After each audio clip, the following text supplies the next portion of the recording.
আজই ডাউনলোড করুন আর এনজয় করুন আপনার পছন্দের শো। এই মেয়ে আমার চোখ খুলে দিয়েছে রে ইন্দু। এই অসাধ্য সাধন একমাত্র কুসুমই করতে পারে। ও জাদুকর দাদা। কত বছর ধরে তোমার জন্য অপেক্ষা করেছি দাদা, তুমি এত দেরি করলে আসতে।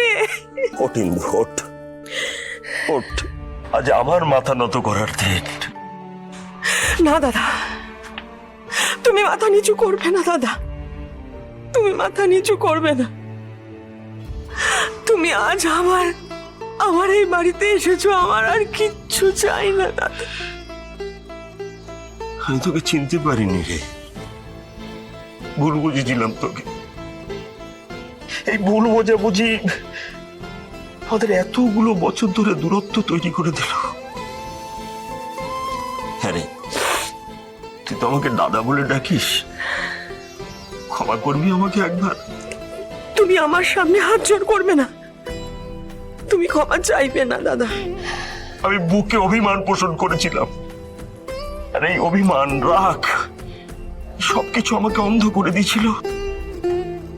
যে আমার সব থেকে আপন তাকে আমি শত্রু মনে করেছি। বল, এই এআরসি ফাউন্ডেশনের মানে জানো তোমরা? অভিমন্যু রায়চৌধুরী ফাউন্ডেশন। আমার নাম করে ইন্দ্রাণী গাঙ্গুলি এতদিন ধরে মানুষের সেবা করে গেছে, কাউকে কিচ্ছু জানতে দেয়নি, এমনকি আমাকেও না।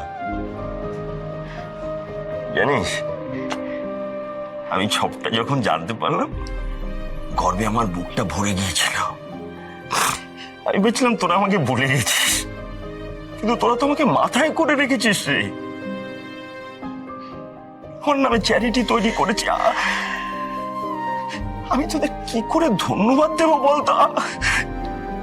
জাদুকরের জাদু আজ আবারও কাজে এসেছে কুসুম।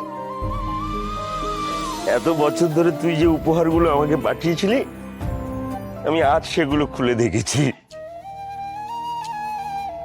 আমার প্রিয় রং, প্রিয় লেখকের লেখা, সব মনে আছে তোর? 20 বছর ধরে ইন্দ্রাণী আমাকে বলে এসেছে যে তুই একদিন না একদিন ঠিক ফিরে আসবি। আমি বিশ্বাস করিনি,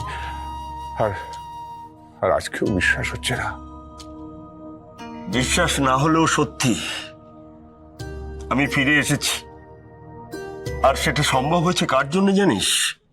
এই মেয়ে, আর কত লুকিয়ে থাকবে? এবার কাছে এসো।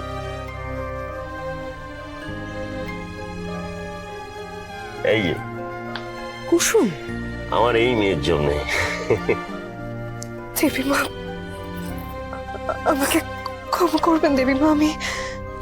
আপনি আমাকে যা যা বলেছিলেন, আমি আপনার অনুমতি ছাড়াই কর্তাকে গিয়ে সবটা জানিয়েছিলাম।